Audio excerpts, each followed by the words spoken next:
Today, brace yourself for a thrilling ride with The Last Delivery, a story so gripping it'll keep you on the edge of your seat. The rain poured relentlessly, drumming against the windows of the dilapidated warehouse on the edge of town. Inside, the flickering fluorescent lights cast long shadows, creating an eerie atmosphere that seemed to swallow every sound. Mark, the warehouse's lone night shift worker, glanced nervously at the clock. Midnight was approaching, and he was still waiting for the final delivery of the night. He glanced at the crumpled delivery order on his desk, the single page marked with an urgent note, "Handle with extreme care. Deliver to address on back immediately." The back of the order bore an address that Mark knew all too well. It was the old Smith mansion, a crumbling estate abandoned for years, notorious among locals for its ghost stories and eerie legends. Mark had always dismissed these tales as superstitious nonsense. But now, with the ominous delivery order in his hands, he couldn't help but feel a shiver run down his spine. The rumble of thunder echoed in the distance, as he heard the distant hum of an approaching truck. Mark's pulse quickened. It wasn't unusual for deliveries to be late, but the urgency in the note made him uneasy. The truck arrived, skidding to a halt outside the warehouse. Mark hurried to the loading dock to meet the driver, a grizzled man with a weathered face. "Evening," the driver grunted, handing Mark a large, heavy crate wrapped in thick brown paper. "Careful with that one. It's special." Mark took the crate, noting its weight and the way it seemed to hum faintly. The driver didn't linger, speeding away, as if eager to escape the storm. Mark glanced at the clock again. Midnight was almost upon him, and the Smith mansion was a good 15 minutes away. With a deep breath, he loaded the crate into his old van and set off. The rain pelted against the windshield, making it nearly impossible to see the road. The road to the mansion was narrow, winding, and lined with overgrown trees that seemed to reach out like skeletal fingers. As Mark navigated the treacherous path, he found himself thinking about the mansion. He remembered hearing stories about it as a child, the hauntings, the strange disappearances, the chilling screams that supposedly echoed through the night. He shook his head, trying to dispel the growing sense of dread. The stories were just that, stories. Finally, he arrived at the Smith mansion. It loomed before him, its dark silhouette obscured by the storm. The front gate was rusty and half open, and the mansion's windows stared down like hollow eyes. Mark took a deep breath and stepped out of the van, the rain soaking through his clothes as he wrestled with the heavy crate. The mansion's front door creaked open with a groan as he pushed it. Inside, the air was musty and cold. Mark set the crate down in the foyer, noticing that the floor was covered in a thick layer of dust. He glanced around, trying to get his bearings. The grand chandelier above was covered in cobwebs, and the faded wallpaper peeled from the walls. As he prepared to leave, he noticed something strange: a large, ornate mirror on the wall directly opposite the door. Its surface was covered in a grimy haze, but Mark could see something moving in the reflection, a dark, shifting shape that seemed to follow his every move. His heart raced, and he turned abruptly to look behind him. There was nothing there. He took another breath and tried to shake off the creeping feeling of being watched. The job was simple: deliver the crate, get out, and never return. He glanced at the clock on his phone. It was almost midnight. He had to finish this quickly. He grabbed the crate and, with a grunt, maneuvered it down a narrow hallway towards what he assumed was a study. The storm outside raged on, and the wind howled through the broken windows. As he reached the study, he was struck by an odd sight. The door was slightly ajar, and through the crack, he could see a dim light flickering within. Cautiously, he pushed the door open. The study was cluttered with old books, faded maps, and strange artifacts. At the center of the room was a large wooden desk, and on it lay a single envelope, its wax seal stamped with a peculiar symbol. Mark felt a chill as he set the crate down next to the desk and noticed a small, handwritten note pinned to the envelope, "For those who dare to open." Despite his better judgment, curiosity got the better of him. He reached for the envelope and, with trembling hands, broke the seal. Inside was a single sheet of parchment with a cryptic message. "To the one who finds this letter, the truth is buried within the crate. Beware, for the night is but a prelude." Before Mark could ponder the meaning of the message, a sudden gust of wind slammed the study door shut behind him. The room was plunged into darkness as the flickering light went out. Panic surged through him. He fumbled for his phone to use as a flashlight. The crate in the corner seemed to pulsate with an otherworldly energy. As Mark approached it, he heard a faint whispering, like distant voices murmuring just beyond his hearing. He managed to pry the crate open, revealing a strange, ancient-looking book bound in leather. The book's cover was adorned with symbols he didn't recognize. As he opened it, the pages seemed to glow with a sinister light. The whispering grew louder, turning into a cacophony of voices crying out in anguish. Mark's breath came in ragged gasps as he realized the voices were coming from the book itself. Desperate to escape, he grabbed the book and stumbled towards the door. It swung open effortlessly this time, and Mark bolted down the hallway, not daring to look back.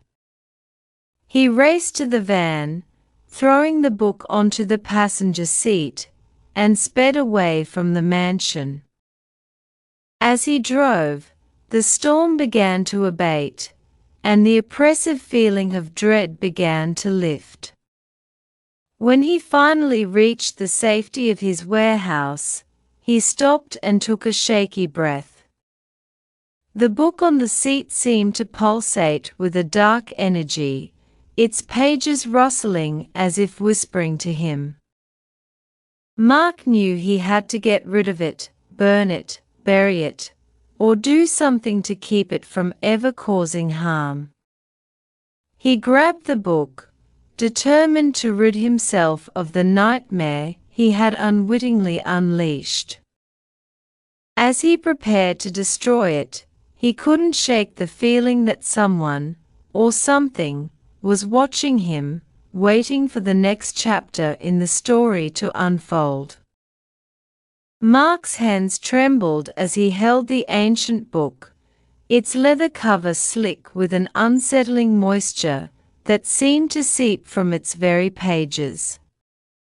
The warehouse, dimly lit by the flickering fluorescence, felt colder now, the atmosphere thick with an unspoken threat.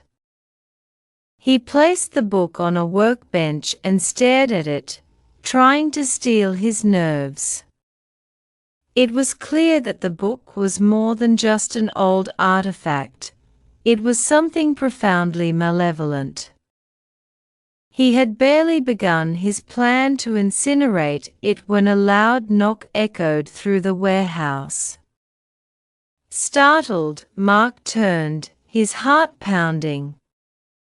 Who could be visiting at this hour, in this storm? He approached the door with caution, peering through the peephole to find a man in a drenched overcoat standing outside. The man's face was obscured by the hood, but the urgency in his posture was unmistakable. Reluctantly, Mark opened the door, the stranger stepping inside with a swiftness that belied the storm's rage. The man's eyes, though partially hidden in shadow, were sharp and penetrating. He introduced himself as Dr. Adrian Blake, an expert in occult artifacts and folklore. "I see you've found something that doesn't belong here," Blake said, his voice low and steady. He glanced at the book with a mixture of apprehension and recognition. "May I take a look?" Mark hesitated but then relented, guiding Blake to the workbench. The doctor examined the book with a practiced eye, his face growing more serious as he turned the pages. "This is no ordinary book," Blake said finally, his voice grave. "It's a grimoire, a text of forbidden knowledge. It's said to contain the essence of dark rituals and curses." Mark swallowed hard. "What do you mean, essence?" Mark swallowed hard. "What do you mean, essence?" Mark swallowed hard. "What do you mean, essence?" Mark swallowed hard. "What do you mean, essence?" Blake's words barely sank in when the warehouse lights flickered and went out, plunging them into darkness. The only light came from the faint glow of the book, which seemed to pulse with a sinister energy. The whispering voices from within grew louder, their sounds mixing with the howling wind outside. "What's happening?" Mark demanded, his voice rising in panic. Blake's face, now illuminated by a dim flashlight, was etched with worry. "The book's influence is growing stronger. We need to act quickly." As they scrambled to restore power, Mark's phone rang, a number he didn't recognize. With a trembling hand, he answered. As they scrambled to restore power, Mark's phone rang, a number he didn't recognize. With a trembling hand, he answered. "Lisa, what are you talking about?" Mark asked, but the call abruptly cut off. The line went dead, leaving Mark with a growing sense of dread. "We need to go," Blake said, his urgency matching Mark's rising panic. "The mansion might be the source of this disturbance. If the book is connected to it, we have to find out how." Together, they raced to the van, the rain still lashing down as they sped toward the Smith mansion. The wind howled louder, and lightning illuminated the sky intermittently, casting fleeting, eerie shadows over the estate. The mansion, now even more foreboding under the stormy sky, appeared as though it were alive, its decaying structure seeming to writhe with malevolent energy. They approached the front door, which creaked open as if welcoming them, or warning them. Inside, the mansion was eerily quiet, the silence broken only by the occasional crack of thunder. Blake led the way, his flashlight casting long shadows across the dusty floors. They retraced Mark's previous steps to the study, but as they arrived, they found it in disarray. The book was gone. A chilling breeze swept through the room, causing Blake to shiver. "It's taken," he said. "Whatever force is at work here, it's moving the book." They heard a faint, muffled noise from the floor above, a sound like whispered incantations or desperate pleas. They hurried up the staircase, their footsteps echoing in the empty halls. At the top of the stairs, the corridor was lined with portraits of the mansion's former inhabitants, their eyes seeming to follow them. As they reached the end of the hallway, they found an old, heavy door slightly ajar. At the top of the stairs, the corridor was lined with portraits of the mansion's former inhabitants, their eyes seeming to follow them. As they reached the end of the hallway, they found an old, heavy door slightly ajar. Lisa was there, her face pale and eyes wide with terror, as she stood at the edge of the circle, seemingly in a trance. The room was filled with an oppressive darkness, and the whispering voices from the book had reached a crescendo. Blake stepped forward, his voice resonating with authority. "Stop! This ritual needs to be interrupted." But before he could act, the shadows in the room began to shift and writhe, coalescing into a dark figure that rose from the center of the circle.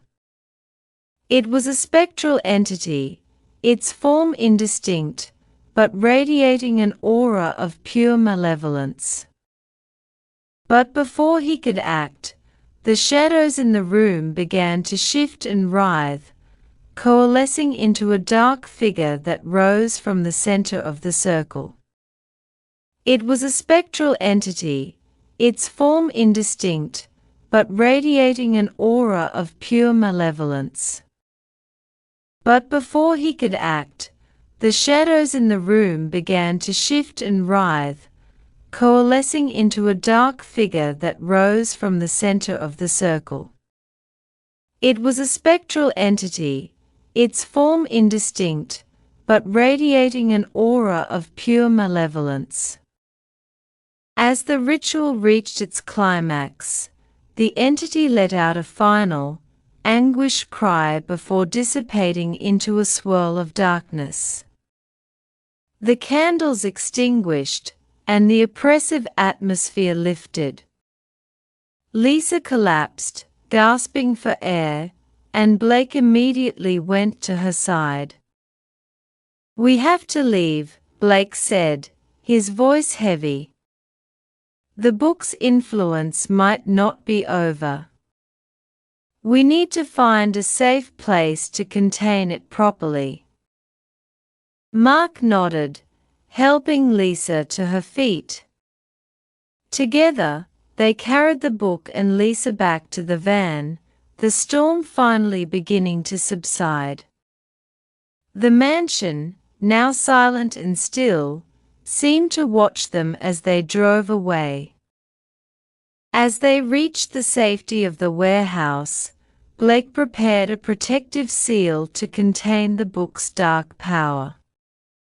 Lisa, recovering from her ordeal, looked at Mark with gratitude. "We need to make sure this never happens again," Blake said, his voice resolute. "The book must be secured in a place where its dark influence cannot reach anyone." Mark, exhausted and shaken, nodded in agreement. They watched as Blake sealed the book in a special container, ensuring that its curse would remain locked away. Mark, exhausted and shaken, nodded in agreement. They watched as Blake sealed the book in a special container, ensuring that its curse would remain locked away.